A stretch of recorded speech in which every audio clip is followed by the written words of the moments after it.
The Knicks lost to the Lakers 128 to 112 over this past weekend, but the real fireworks happened after the game. Luka Doncic traded to the Lakers a game after the Knicks played them. I don't know. Did the Knicks make this happen? We're talking about it right now on Locked On Knicks.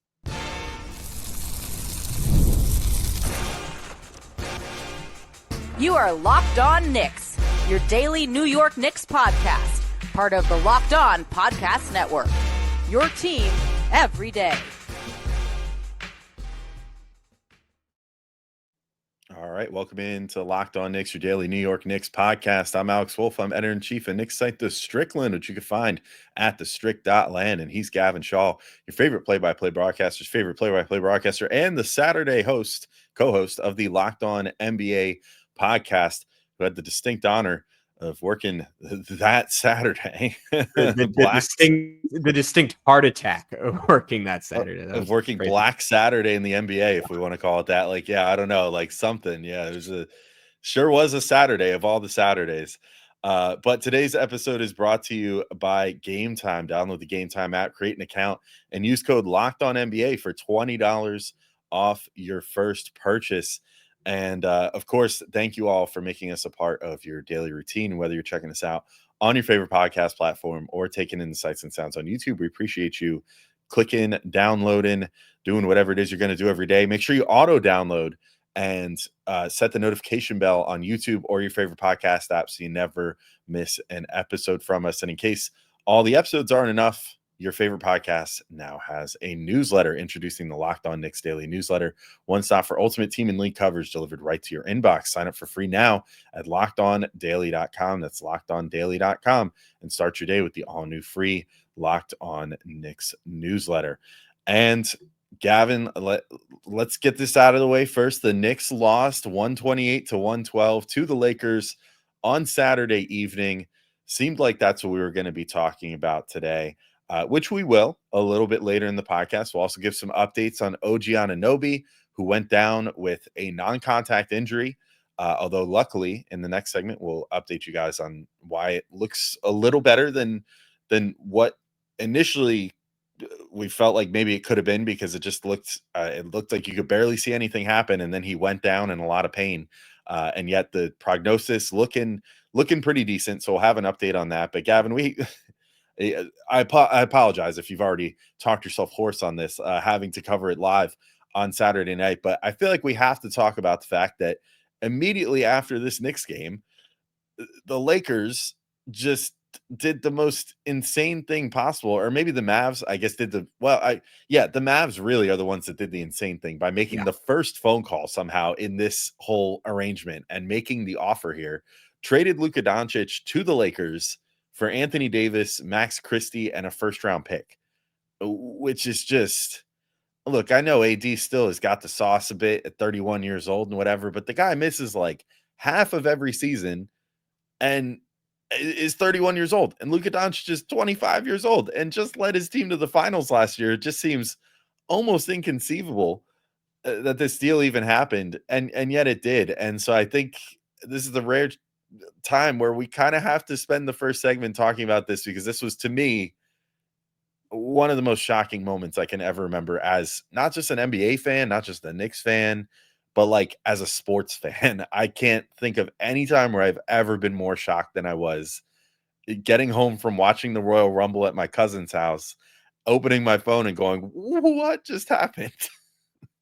Yeah, the guys over at Locked On Mavs are calling it the worst trade in NBA history. Obviously, if we wanted to go down that rabbit hole, our boys with the Knicks would have some ones to compete. But yeah, given who Luka is, what he's done early in his career, I mean, Alex, like we know this as Knicks fans. We know this from our parents. Like my dad, who's been a Knicks fan since the 50s, 60s. You can spend a lifetime looking for a player like Luka Doncic. You could have been apologies to Knicks fans who have been around for a long time will consider this statement sacrilegious. You could have been a Knicks fan from 1948 on and arguably never had a player in your life as good as Luka Doncic, right? That's how rare this is. That's how special this guy this is. Like our friend Benji Ridholtz, I thought, phrased it really well. Like this is the ultimate like team building cheat code to stumble into someone like Luka Doncic in the draft, who has an coming off, by the way, Dirk Nowitzki, who was one of the top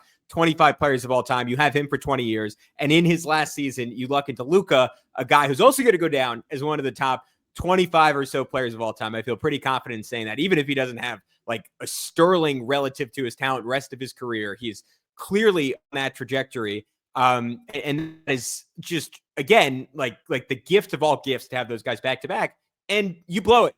And it's a totally unforced error. And it's not like this is like some crappy team. They made the Western Conference Finals 3 years ago. They made the finals last season. And this year's team has looked fantastic when they've been healthy. And you shoot yourself in the foot because you are concerned about paying him $350 million.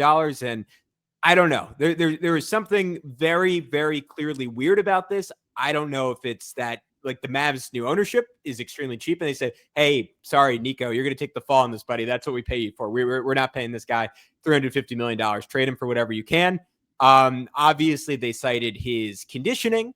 They cited his. I don't know if they cited it specifically, but like cultural elements that I think were very apparent in the NBA Finals last year, where Luka was seemingly blaming everyone else and just being an extreme baby and complaining to the refs as much as any player in the NBA. All that is true. But you know what? Kobe was difficult to deal with. MJ was difficult to deal with. You live with it when you have a Titanic talent, and Luka is a Titanic talent. I'll let you talk about it a little. I don't know how they don't shop him around once you get to the point that you want to trade your 25-year-old megastar. Like, you don't go to every team in the league. You don't try and get 15 picks from the Thunder. I have some idea why they might not do that, but I'm curious your thoughts on all of it. Yeah, I don't know. I mean, I guess like my first thought when I started seeing, like, I mean, the smear campaign started immediately, right? Like immediately after the trade. It was like Shams got the message of like, okay, here's the trade. And then that got disseminated to every other beat reporter with a pulse, because all of them had to then come out and be like, no, this is real. Like, Shams had to say this is real. He had to, do a second tweet. It's crazy. Like, people were immediately being like, haha, he got hacked. Like, that's ridiculous. And then just, I don't know, when the smear campaign started, and look, I'm not a huge Luka fan either for a lot of the reasons you mentioned. Like, you know, like, I find watching him to be not a fun experience, like, at least from an outside perspective. Like, watching him, like, he makes the Knicks on their worst day with the complaining about calls look like child's play. I mean, he just, every single thing on the floor warrants a complaint from him if it doesn't go his way. And it's infuriating to watch, like, as an opposing fan. I'm sure it was fine enough as a Mavs fan, because you just live on the good moments then, you know, and just kind of try to ignore all the complaining and whatever. But, you know, leaving that aside, if the conditioning is an issue, which I could see, I mean, he definitely never looks like a peak athlete. But then again, neither does Nikola Jokic, and like neither did he at early points in his career. Like, some guys are just built differently in terms of like how they present physically versus how they are from like a cardio perspective or whatever. Yeah. He's played high minutes in various games, and, you know, he doesn't seem to run out of steam down the stretch of games. Like, he's consistently put up some of his best work late in games. Knicks fans certainly know about that. Like, from the last 11 seconds of that one regular season game, like, you know, the guy just has another gear, like, late in games, and is really clutch and everything else. So, you know, you might be concerned about his conditioning in terms of like him missing, you know, 20 games a season or whatever, thanks to like hamstring pulls or whatever. But hire the freaking guy a nutritionist. Like what are you doing? Like, tell him that, you know, hey, fine, pay him the $350 million, but say, you know, hey, but this is going to come contingent on, like, you know, we're going to have a special trainer for you. Like, you know, we're going to make sure that you don't get hurt as often. And like, that's not unheard of, you know, and I think that it probably would have gone over okay. And then at that point, if he starts really balking at you, then you say, okay, fine. You know, if you're not willing to even do that much, then we're going to float you to every team in the league, not just the Lakers. Like, that's the other crazy part about this, is that it appears that the Mavs just went to the Lakers and said, we just want Anthony Davis. Nico Mannion, I think, said that they talked to one other team about one other star, and that was it. Yeah, different Nico, I believe. I think Nico Harrison? Oh, not Nico. Yeah. Nico Mannion was former Warriors draft pick out of the University of Arizona. But yeah. Sorry, who we liked. Yeah, but yeah, nice guy. Sorry, different guy in general. Yeah, we'll see where Nico Mannion ends up next. Yeah. Maybe he replaces Luka. I don't know. But either way, yeah. I mean, it was so bizarre. I don't know. This whole thing, super weird to me. The only thing I could come up with out of all this is that obviously the Knicks caused this. The Knicks were the impetus for the most shocking trade in NBA history, clearly, because the Mavs watched the Lakers beat the Knicks at MSG and said, that team really needs Luka Doncic. Let's send him there for Anthony Davis and see how that goes. I don't know. Bizarre, head scratching. I don't know if you have any other final notes to add. But yeah, that was just one of the weirdest nights in NBA history. And still, I mean, it's not going to sink in until Luka puts the uniform on for the first time, which will probably be right before the All-Star break. But still, just crazy stuff. I would not want to be a Mavs fan right now. Like, no, terrible existence at this moment. No, and I think if you were to ask them why didn't you shop him to San Antonio or Oklahoma City or Houston, the teams with the most pay, I mean, go get Amen Thompson for him. Like Amen Thompson looks like a freak of nature. I could maybe sleep a little at night if I was a Mavs fan. And you got him, and you got Şengün, and you got a million picks, some version of that. But I think Dallas would tell you the reason they did this trade is because they see themselves as genuine contenders, and they think this will help them win. Now, I think that is derangement. If you look at the way they are built now, they are like a crummier version of Oklahoma City with AD as their Chet and Kyrie as their Shea. But Kyrie's not as good as Shea. They don't have a J-Dub. They don't have nearly the depth. So I think that's ridiculous. They also could have offered him to the entire Eastern Conference. Go get Evan Mobley. Go get Cade Cunningham for him. Like, what are we doing here? And how do you not get every single asset from the Lakers, right? Like that is the last point for me. Like, you don't get the 2031 pick. You don't get all the swaps. You don't get Austin Reeves in this. Give him Klay Thompson. Get Austin Reeves back, like a younger, talented player on a good contract. And you have the defense to insulate him. Like, I don't know. This is all extremely weird, extremely fishy. The only thing I will say about this is, like, I think it's a good thing for the New York Knicks at the end of the day. It doesn't matter that much because if you get to the finals, like, you're going to have to face Oklahoma City or Wemby, and like Dallas was just one more really good team. But I thought Dallas, like with Luka, as of today, or I guess not as of today, as of yesterday, like I thought they were probably a better team than the Knicks. I was so impressed that one game against them, even with no Luka on the floor. He would be the best player on the floor in that series. They have tons of defense, tons of shooting, another great shot maker in Kyrie. Like I thought they were a major threat to still beat Oklahoma City despite everything this year. And now that's all out the window. So thanks, Dallas. Bye-bye. Out of the conversation for the next 20 years. Sorry to Mavs fans. I mostly dislike Dallas as a franchise, but I feel terrible for Mavs fans. Alex, we were talking about it before the show, and I know we're going super long on this first segment, but it's worth saying, imagine if this was Jalen Brunson, how we'd be feeling today. Yeah, I mean, it would be like the equivalent of if the Knicks were like, hey, guys, we traded Jalen Brunson for Jimmy Butler and like, a first. And we got a first-round pick and like Haywood Highsmith. Like, yeah. You would just be like, what are you doing? Like, what is he doing? Would we quit on air? I might quit on air. That might be it for me. I don't know. There's a chance I would. Yeah, for sure. I mean, that would be pretty damn close to the final straw. And that's no offense to Jalen Brunson, but like Luka Doncic is obviously a player that has even a much higher ceiling than Jalen Brunson too. So, and he's like younger. He's like just starting his prime. Yeah, it's crazy. But either way, let's leave that behind. Let's get back to Knicks news.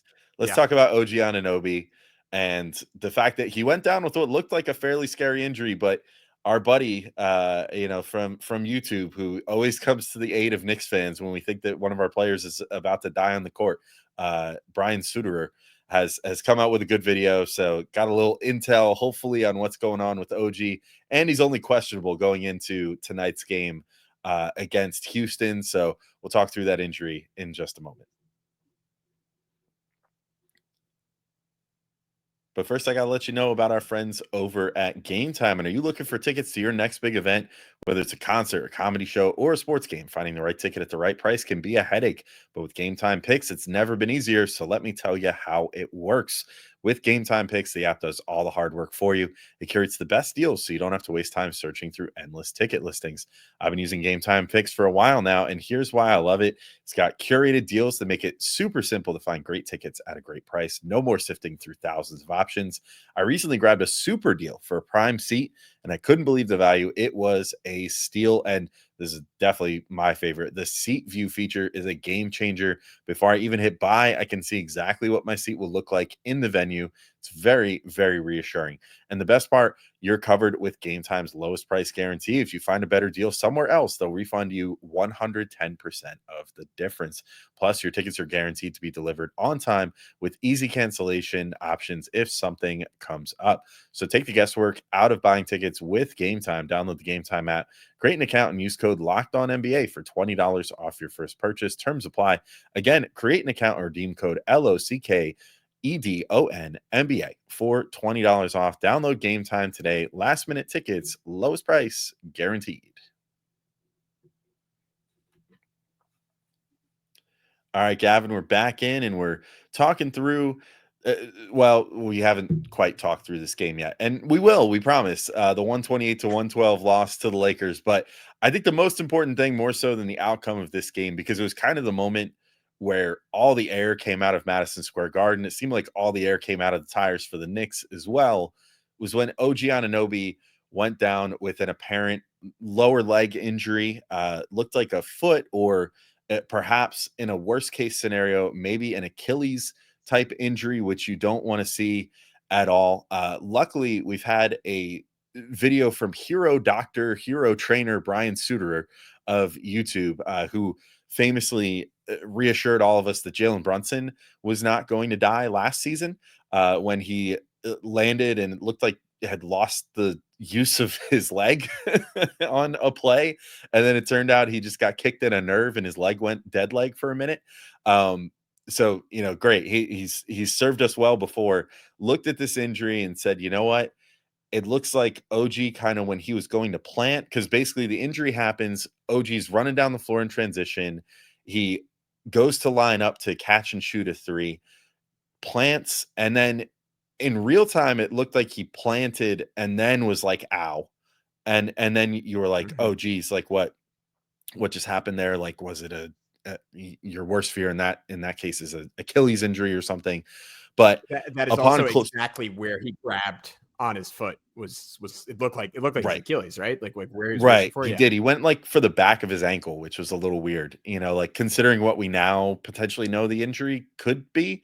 But either way, you look at it closer on video, and Dr. Suter pointed out that it was like he kind of on the gather, like on the step before the final step, you could definitely see that his foot kind of took a little bit of an awkward angle as he was kind of shuffling, and probably kind of like twisted his foot in such a way that it might have given him a Liz Frank injury, which is a scary term, because at its worst, if you have like a Liz Frank tear, it's the ligaments that basically tie your foot bones together, which I just learned from said video. But it can be like one of the more dangerous surgeries in sports, one of the more dangerous injuries in sports, usually when you see in football a lot from guys planting on the turf in cleats and having to push off so hard. But the Knicks are just qualifying it right now as a foot sprain. He's questionable for tonight's game against Houston. So I guess first thing would be like, I don't know. Do you think that he's going to be in? I'm kind of leaning towards they'll probably give him this game off, but it's good to see that maybe this won't be a long-term absence. I think even if he had to take off through the All-Star break at this point, you just say, okay, that's fine. Like as long as this is a few-week thing, then that's great. So much better than the alternative. But I don't know, really scary moment when it first happened for sure.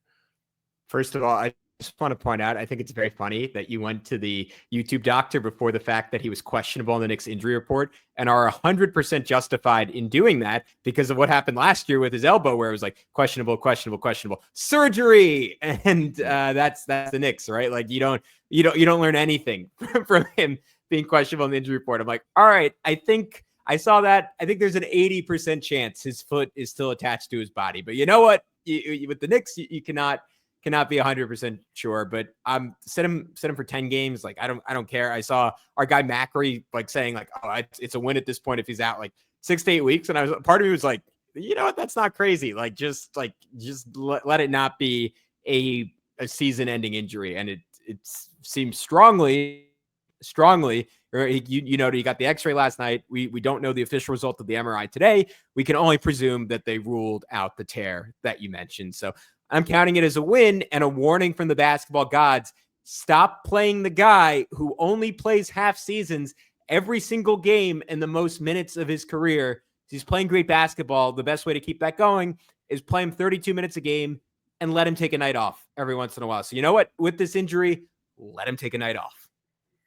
Yeah, certainly this first game. I mean, I would say don't rush him out there if he has any discomfort at all, because definitely seems like one of those injuries where, I mean, if it's, never having had a Liz Frank injury, but having had way too many ankle sprains for an average person in my life, like if you step back on the court with a sprained ligament too soon, you're just asking for something to happen to it again. And I mean, just ask Julius Randle about how that went, a couple years ago when he had that sprained ankle and then got back on the court and then his ankle was still compromised. And granted, I applaud him for trying to get out there in the playoffs and help the Knicks. And like, he was just starting to get back to that point and then sprains it again.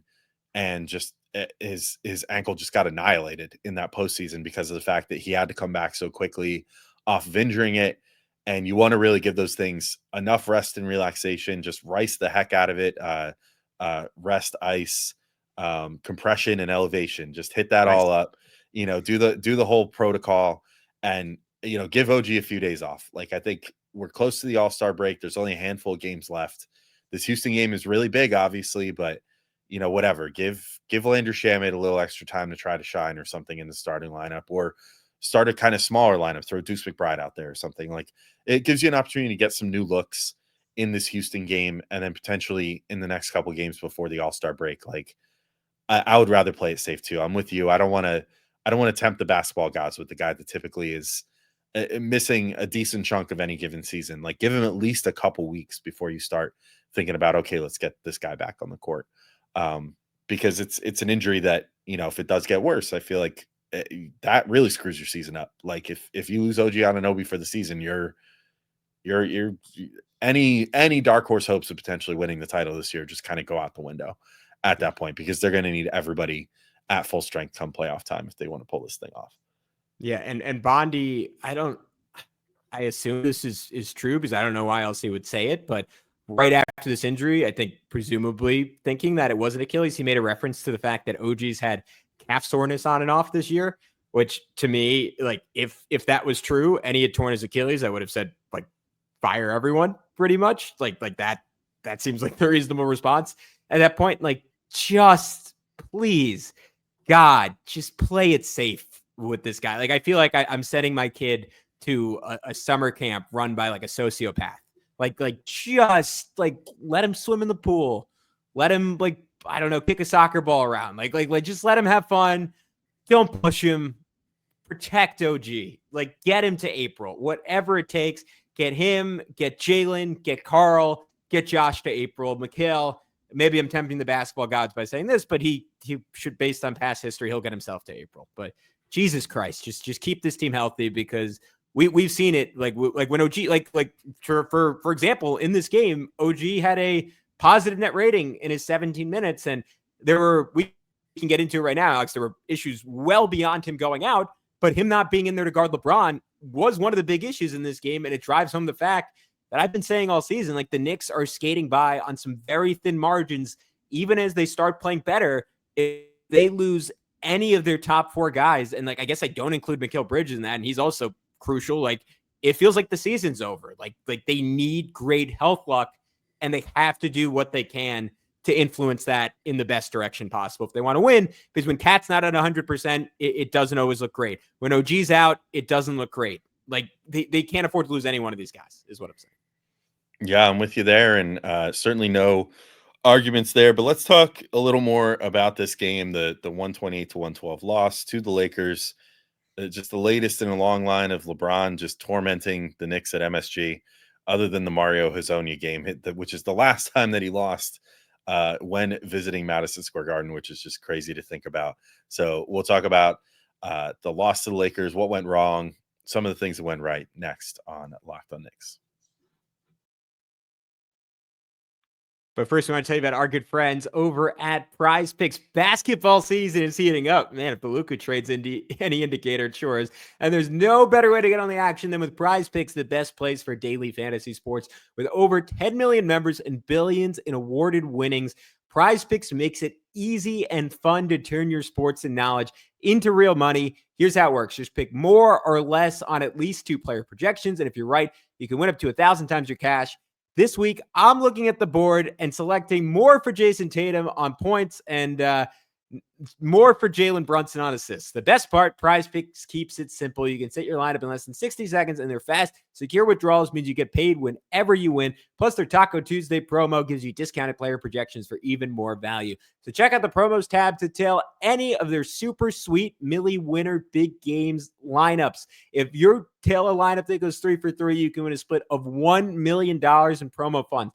Download the app today and use code LOCKEDONNBA to get $50 instantly after you play your first $5 lineup. That's code LOCKEDONNBA for $50 instantly after you play your first $5 lineup. PrizePicks, run your game. All right, we have delayed it as long as we possibly can. The New York Knicks fall 128 to 112 against the Los Angeles Lakers. I've been really down on the Knicks when they've lost this year. I am going to give them a little bit of a mulligan, even though there was no Anthony Davis. Now there's never going to be an Anthony Davis again in LA. Thanks everyone. Even though there's no AD, even though the Knicks have been playing incredibly well, I will note the Lakers have also been playing some of the best basketball in the NBA. Over the last 7 games, they have the best net rating in the league, not the Knicks, which is a fun wrinkle on the trade talk too. But Alex's game essentially came down to 3 things for me.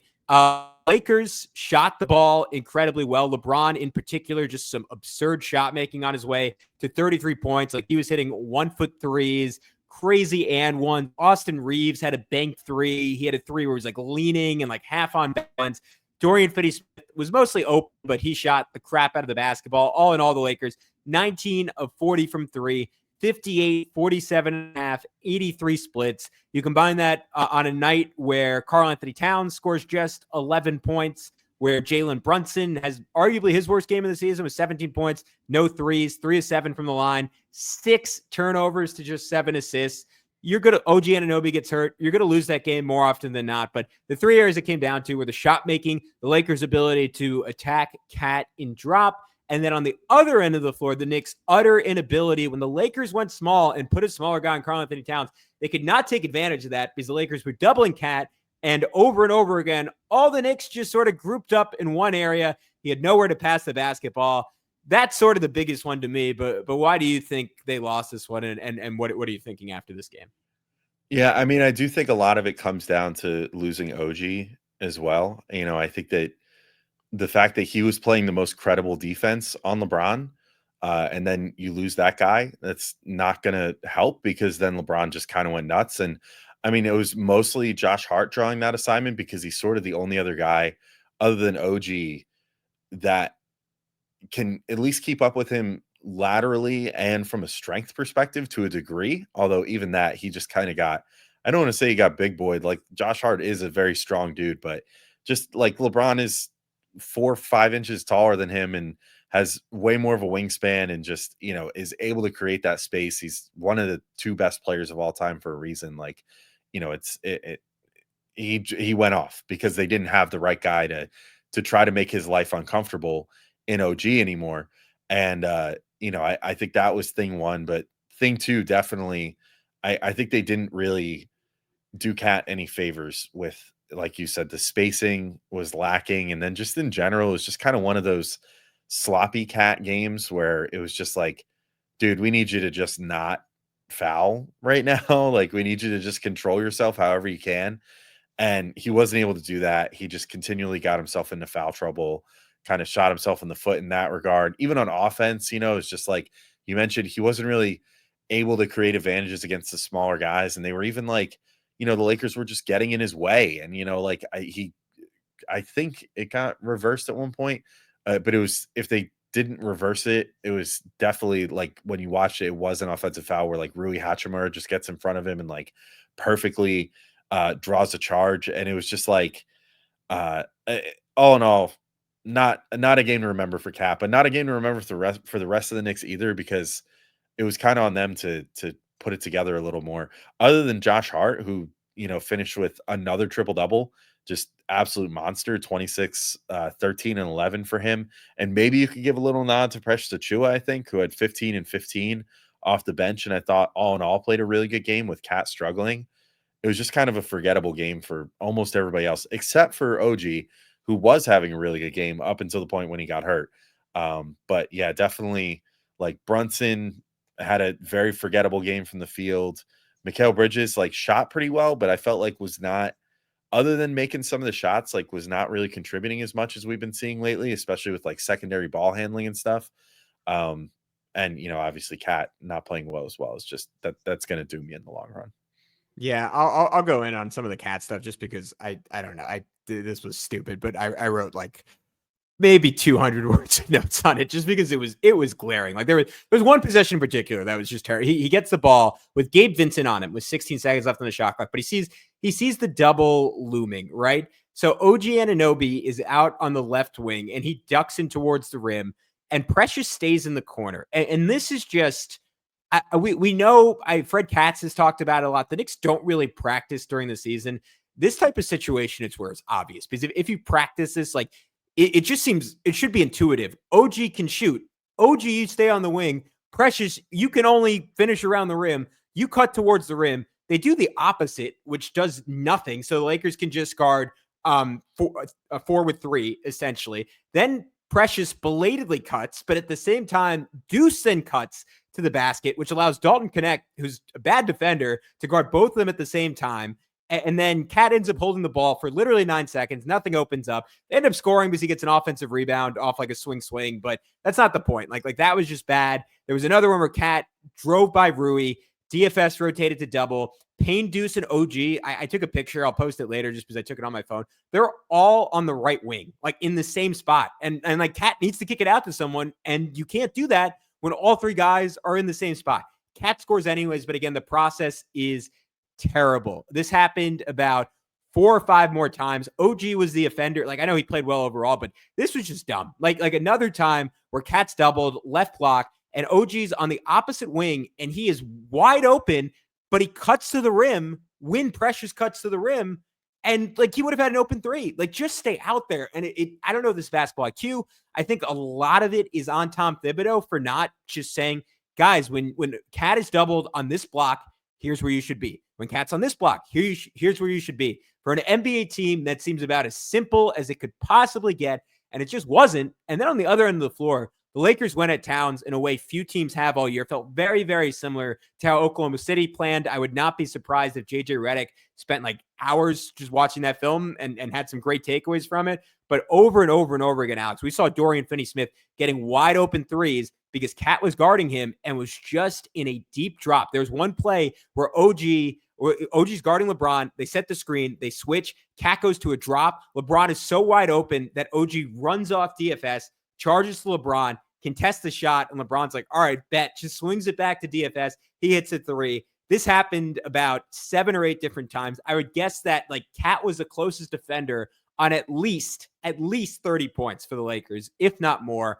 Like just terrible, both on Cat and on Tibbs, not trying to switch it up, not trying to play Precious Achiuwa at center, and keeping Cat on Finney-Smith, even when Vando was on the floor. Jared Vanderbilt, who can't shoot at all, have Cat guard him because then you can play drop or you can just switch with 0 consequence because the guy does not play offense. So I don't get the strategy on either end of the floor, but I think that combination lost the Knicks the game. And despite all that, Alex, like they were only down by 3 at the start of the 4th quarter. Like a better Jalen Brunson, more help for Josh Hart. They still would have had a chance in this one.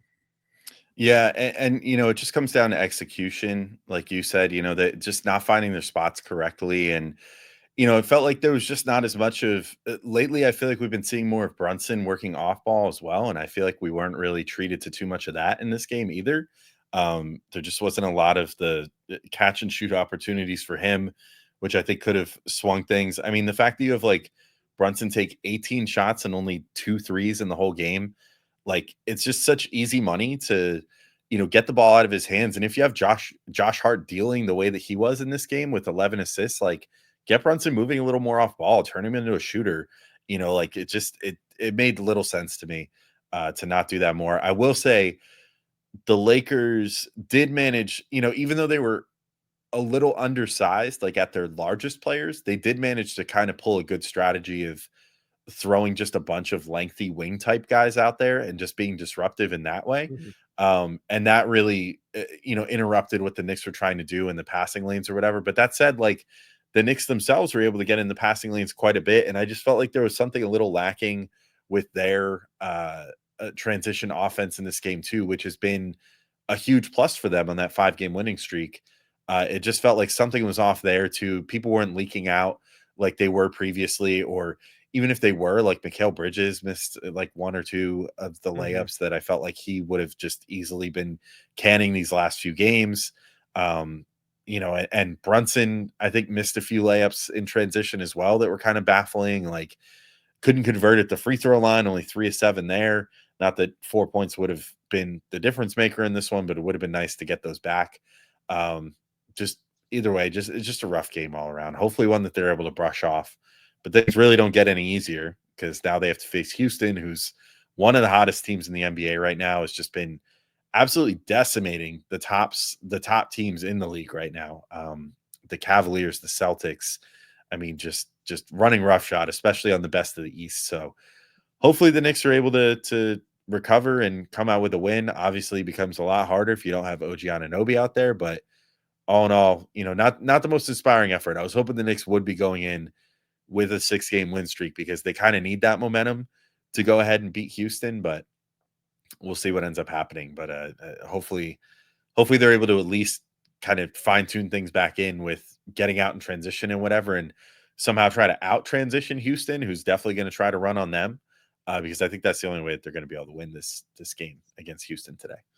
Yeah, they did just lose to the Long Island Nets, so I don't. That might give you hope, or that might tell you that they're going to be really angry, and the Knicks have OG Anunoby. Last thing for me, Deuce McBride. I loved what he did off the ball. Like had a good go with Cat for a corner 3, really fun. Like him and Payne just have such good chemistry at this point. Like Payne just dribbled right at him and kind of did a dribble handoff into a screen. Deuce hit a 3. Had a huge 4-point play where he was just moving off of Precious, and Precious flipped it back to him.